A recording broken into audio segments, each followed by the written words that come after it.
Coucou les amis, on se retrouve pour les énergies de la semaine du 9 au 15 mai. On va voir ça tout de suite avec le rider. J'espère que vous allez bien. Allez, qu'est-ce qu'on nous dit pour cette semaine? Qu'est-ce qui se trame pour nous? De quoi on nous parle ici? Ok. Allez, qu'est-ce qu'on nous dit, s'il vous plaît? Ouh là là, très agité ce tarot. C'est pas grave. Là, décidément, d'accord. Peu importe. Allez, qu'est-ce qu'on a ici?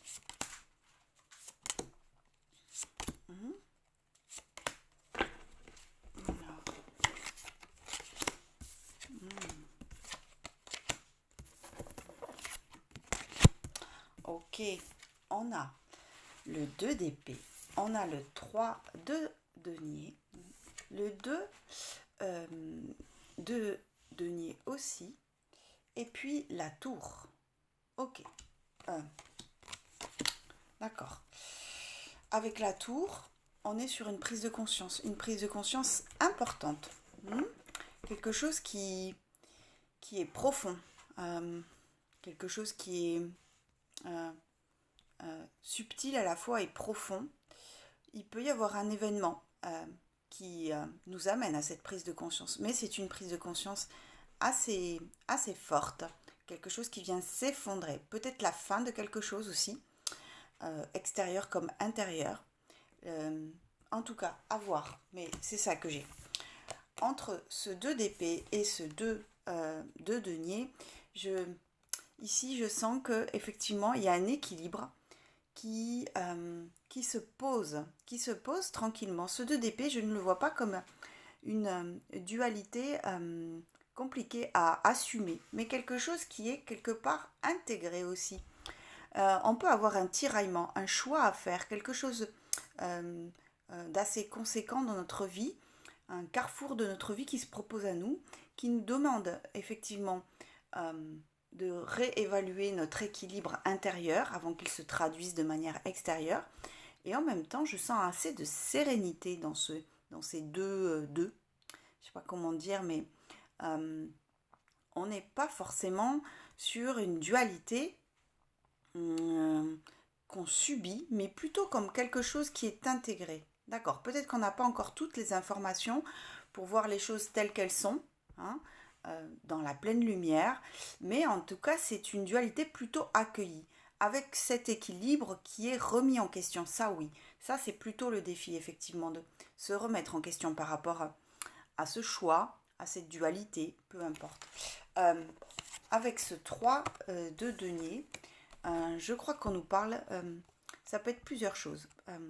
Dans le départ d'un projet aussi, dans la manière aussi dont on investit son énergie au travers d'un projet, mais dans notre rapport à l'autre, tout simplement. Ici, on est en train de faire un effort, avec ce 3 de denier, de travailler à la tâche, justement par rapport à cette dualité. Que dans ce rapport à l'autre qu'on peut avoir, que ce soit au travail, dans notre vie personnelle, familiale, etc. D'accord, il y a cette dualité qui s'intègre finalement plutôt avec une certaine sérénité, et que l'enjeu principal effectivement c'est de retrouver son équilibre par rapport à ça. Je sens ici qu'il y a peut-être un tiraillement effectivement dans une situation particulière qui nous demande de réévaluer comment on se positionne, et à la fois tout ça vient un petit peu sceller le travail qu'on a pu faire jusqu'ici aussi, ça dit ça, avec cette tour qui est vraiment un petit peu comme si on entendait finalement la voix de l'univers, la voix de notre âme, appelez ça comme vous voulez, peu importe, mais il y a cette prise de conscience qui peut venir d'un événement extérieur, mais en tout cas j'ai l'impression que cette dualité, d'accord, qui est présente, n'est pas contraire à qui on est finalement, qu'elle est accueillie, et même qu'elle ne perdure pas plus longtemps que ça. Au niveau de l'âme, on a les amoureux. au-dessus du 3 de denier. Il y a ce choix, il y a ce positionnement, il y a aussi cette réponse divine, hein, qui vient, qui nous, euh, qui nous invite à l'unité aussi dans ce choix et qui nous invite à nous recentrer. J'ai l'impression qu'on est sur un carrefour de vie, quelque chose d'important, quelque chose qui parle effectivement, il y a beaucoup le chiffre 2, hein, dans les amoureux, il y a deux personnages. On a le 2 d'épée, hein, avec, d'accord, ce tiraillement, ce choix, et ce jongleur du 2 de denier. D'accord.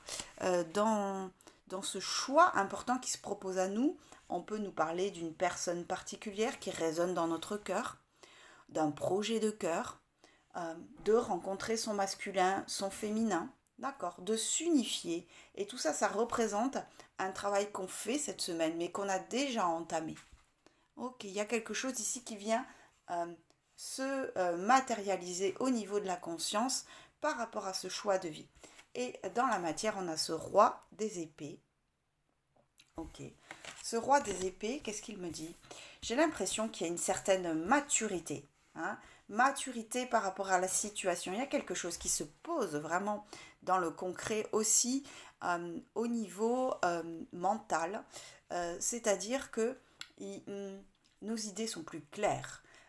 Notre envie aussi d'être clairvoyant est accueillie pleinement. C'est comme si c'était ok d'être en dualité. C'est comme si c'était ok aussi de se sentir peut-être déstabilisé, déséquilibré, d'accord.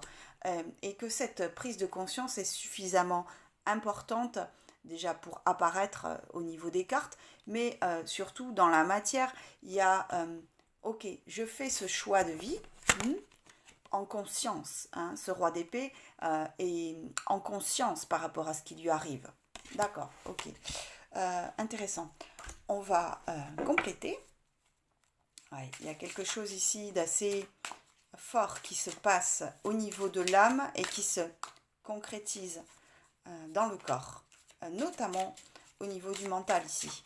Ok. Et ok, d'accord. On va compléter. Alors, au niveau de l'âme, qui c'est en main et dans la matière.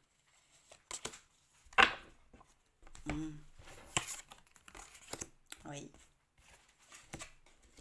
Oui, d'accord. On a le mât, on a les amoureux et on a le 9 de bâton. Alors, c'est marrant parce que je pense que ces amoureux, d'accord, qui parlent encore de cette possible dualité qu'on nous demande, peut-être en tout cas, qu'on nous invite à unifier en nous, est entouré de deux cartes assez contraires finalement, entre ce mât, ce fou, qui par le bagage léger, qui est peut-être insouciant aussi dans ce choix, dans ce carrefour de vie plutôt, qui a la foi, qui est dans l'instant T, ok, qui s'est allégé aussi du cycle précédent, qui se tourne vers l'avenir, décidément la tête vers le haut, en plein accueil de ce qui se présente à lui. Et ce 9 de bâton qui tient ses positionnements un petit peu durs, un petit peu austère aussi dans sa manière de tenir cette frontière, comme si, ok, finalement, je n'ai pas envie d'aller plus loin. Je n'ai pas envie qu'on vienne trafiquer quelque part derrière cette barrière qui peut être une barrière mentale, une barrière émotionnelle, une barrière physique, peu importe. Et il y a ces amoureux qui disent, ok, tu peux unifier ici, hein, à la fois ton envie d'ouvrir un cycle, de te tourner vers l'instant T et de t'alléger du cycle précédent, et à la fois baisser ta garde, te proposer de t'ouvrir sans pour autant effondrer tous tes principes. D'accord, ok. Ici, il y a une dualité et je pense que ces amoureux, ici, nous parlent de ce choix personnel, effectivement, ce choix de vie qui se présente à nous pour unifier en nous ces deux parties. Ok, d'accord. Dans la matière, on a l'empereur. On a toujours le roi des épées, ok, et le 8 de denier. Bon, déjà, on a deux personnages sur des trônes, avec une certaine stabilité, hein, autant dans la matière que au niveau mental. Ici, je crois qu'il y a quelque chose qui s'inscrit profondément dans le corps, dans la manière d'agir, dans la manière de se positionner en tant que un, en tant qu'unité, en tant que personne unifiée dans ce choix, avec cette conscience de ce que je pense, ce que j'aimais comme pensée, se traduit tout de suite dans la matière. En tout cas, se matérialise, peut-être pas dans l'immédiat, mais se matérialise. Et je m'aligne entre ce que je souhaite au niveau du cœur, ce que je pense, ok, et ce que je fais. Hein. Cet empereur qui est assez imposant, quelque part aussi, est assez calme. Et on a deux rois très calmes, très posés, très sereins, totalement alignés. Et je pense ici que dans le choix qui nous est proposé avec les amoureux, il y a quelque chose qui est assez serein, quelque chose qui est assez calme, assez et aussi assez souple, parce que ce roi d'épée, même s'il est un petit peu perçu de manière stricte comme cet empereur, il y a quelque part aussi dans cette affirmation qui peut paraître un peu peut-être stricte d'un point de vue extérieur, a quand même une certaine souplesse à l'intérieur de lui. Parce que c'est fluide que ça peut se traduire de manière aussi directe comme ça, dans le concret. Et effectivement, avec ce 8 de denier, on nous dit que c'est une zone de travail, que c'est quelque chose, ça peut concerner le travail, hein, très clairement, parce que entre le 3 de denier qui est au centre et le 8 de denier, ça peut nous parler de notre situation professionnelle, mais si ça ne nous parle pas de notre situation professionnelle, en tout cas ça nous demande un effort, c'est quelque chose qui concentre tout de suite notre attention. Ici, on est très concentré sur à la tâche, sur le fait de se positionner, sur le fait de se choisir, sur le fait d'harmoniser ce mât et ce 9 de bâton, sur le fait d'harmoniser ce 2 d'épée qui est peut-être dans le tiraillement, dans la dualité, même si je ne l'ai pas senti forcément négatif, et sur le fait d'accueillir ce nouvel équilibre. D'accord, les alignements sont assez intéressants. On a le mât, le 2 d'épée et l'empereur ici, où effectivement, je pense qu'il y a quelque chose vraiment qui se stabilise en nous par rapport peut-être à ces va-et-vient qu'on fait dans ce choix qui se propose à nous.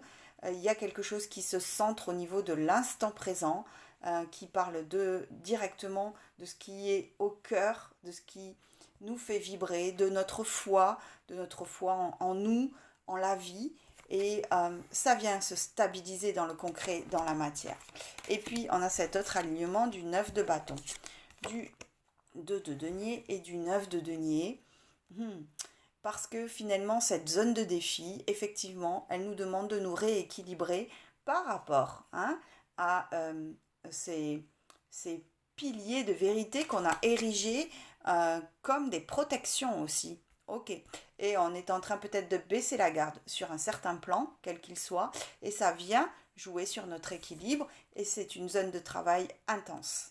Ok, d'accord. Avec cette tour, qui est du coup notre prise de conscience, qui peut être un événement extérieur, mais peu importe. Le tirage parle vraiment de nous là, plus que de l'extérieur. Donc, ça n'a pas d'importance.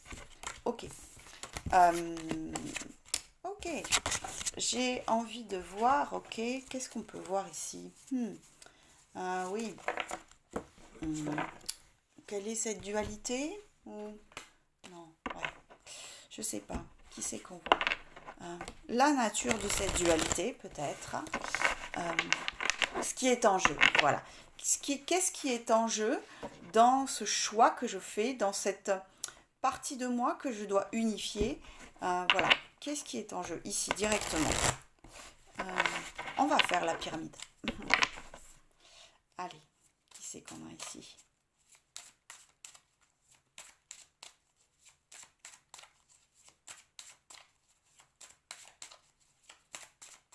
S'il vous plaît.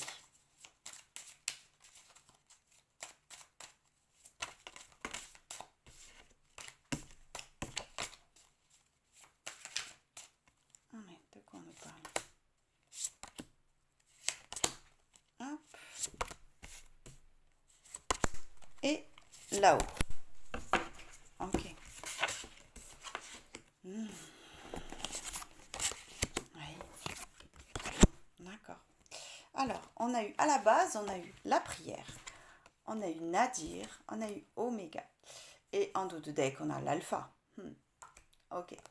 Euh, je pense que la nature de ce choix, de cette dualité qui se propose en nous, à unifier, en tout cas dans ce positionnement fort, euh, c'est un petit peu ce nadir qui est au centre de la base, qui est quelque part une zone qui nous parle de notre zone d'inconfort, qui nous parle de notre inconscient, qui nous parle de nos angoisses, qui nous parle de cet endroit en nous où on est plongé dans l'obscurité, où on est en lien directement avec notre part d'ombre, qui est peut-être un petit peu une zone qu'on a pu repousser aussi. Et au contact de ce nadir, quelque part, on est en lien directement avec ce qui crie en nous, avec ce qui a besoin d'être exprimé. Ok. Et ici, je crois qu'avec Oméga juste à côté, il y a besoin, ici, dans dans ce choix qui se propose à nous, dans cette dualité qui est très présente, dans ce nouvel équilibre, hein, de clôturer un cycle, d'avoir un point de vue assez élevé de la situation, de voir les choses du début jusqu'à la fin pour faire la lumière. Hein. On a la lumière juste à côté de Nadir. Je pense qu'ici, on nous dit, ok, tu es en contact direct. Hein.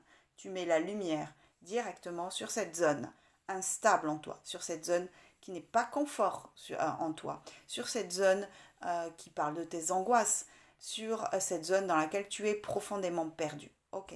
Et ici, dans cette lumière qui est faite, on clôture un cycle, mais on va au bout de la démarche. On va au bout de Nadir, hein, pour retrouver cette lumière. Ok. Juste au-dessus, quand même, on a la foudre et le voyage.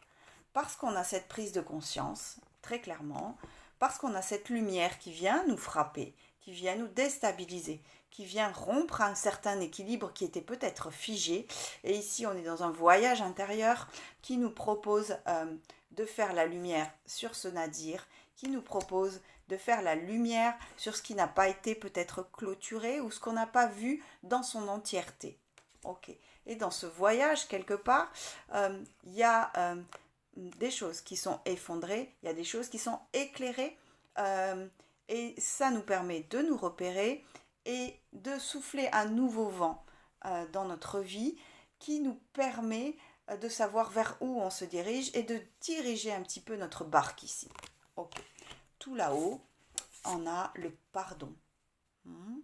Il y a une part de nous aussi qu'on a besoin de contacter dans Nadir, ok, pour un petit peu se pardonner, pour un petit peu poser son regard dans la douceur par rapport à ce qui est trouble en nous, par rapport à ce qui est tapis dans l'ombre, de poser un petit peu, de déposer son regard, de mettre cette eau salvatrice sur ce feu qui peut être de la colère, qui peut être, euh, peu importe, ça peut être toutes sortes d'émotions à travers quelque chose qu'on vient lire ici. Hein.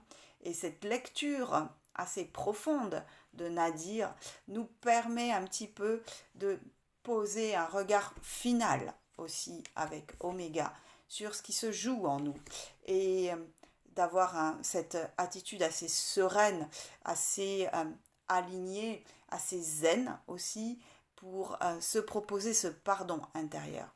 Et ce que j'aime beaucoup, c'est que dans ce tirage, ce dos de deck alpha nous dit que, ok, il y a des choses qui s'effondrent, il y a des choses qui sont difficiles à entendre, des choses qui sont difficiles à contacter.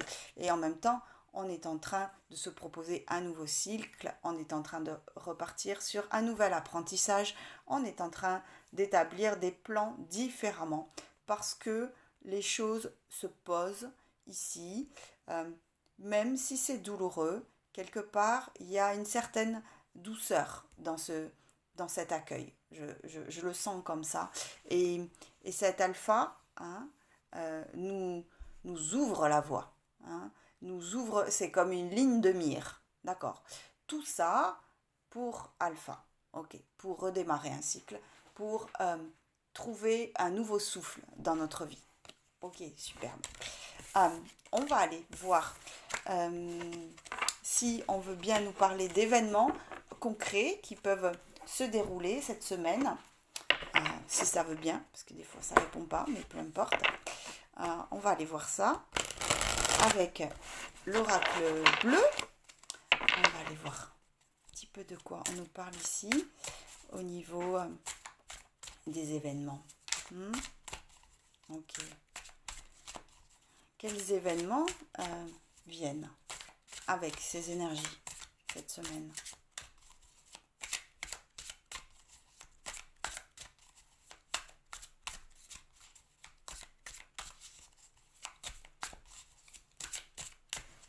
Allez, qu'est-ce qu'on nous dit ici?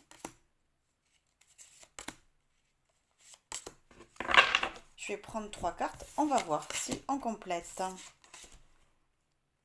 Oula, d'accord. Les festivités, la révolution qui est au centre, ok, et l'amour. En dos de deck, on a l'eau. Ok, d'accord, les émotions. La guérison aussi. Qu'est-ce qu'on nous dit ici? La révolution au centre. Je vous montre bien cette carte. Ok, c'est une femme qui se déleste d'un corps blessé, d'un corps écorché avec des ailes qui sont blessées aussi. Ok, ça me parle de cette carte de la tour qui est tombée 2 fois dans les 2 tirages où, ok, je me déleste de blessures, je me déleste peut-être d'un tiraillement intérieur, des choses qui sont peut-être fortes comme Nadir qu'on a eu dans le dernier tirage. J'enlève cette carapace de moi et je me mets à nu ici, ok, avec une certaine joie dans festivité, une certaine fluidité qui est retrouvée avec cette coupe, ok, dans cet océan. Je sais pas ce que c'est ça.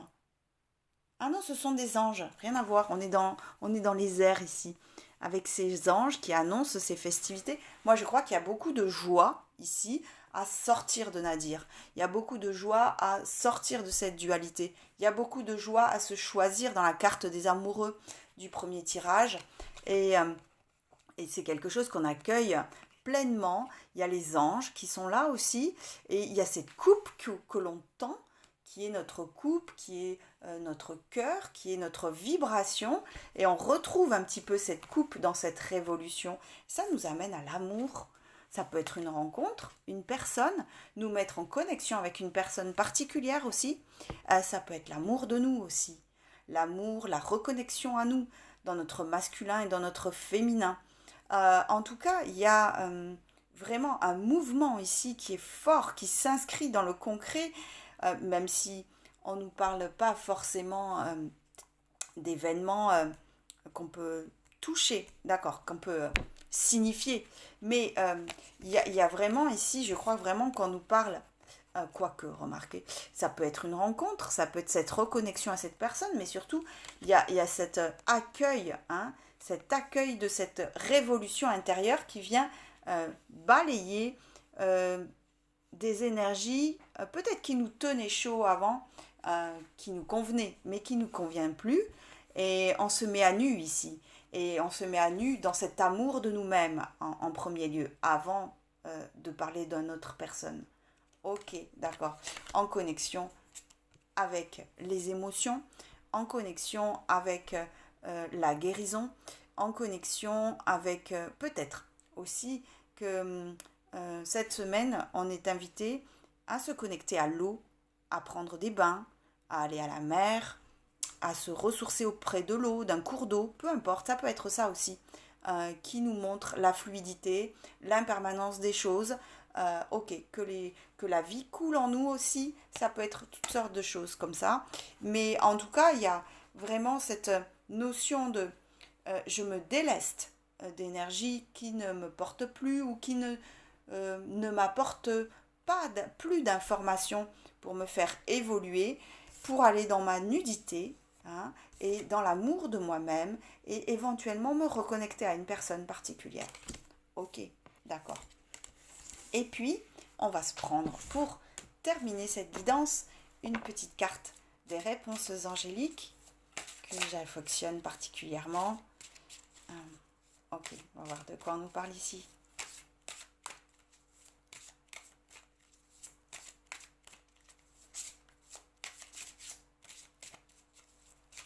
Allez, qu'est-ce qu'on nous dit? Oui, communiquer clairement. Ok, je pense qu'on nous dit communiquer clairement avec nous-mêmes avant de communiquer clairement avec l'extérieur aussi. Accueillir ce qui est en nous, ok, comme ce roi d'épée, et qui est clair avec son mental et du coup qui est clair avec sa parole aussi. D'accord, communiquer clairement, ça nous invite aussi à nous positionner, d'accord, dans notre parole. Et on nous dit, la situation va s'améliorer. Moi je dirais, la situation est en train de s'améliorer, déjà. Ok. Écoutez les amis, j'espère que cette guidance vous aura parlé. Je vous embrasse très fort et je vous dis à très vite.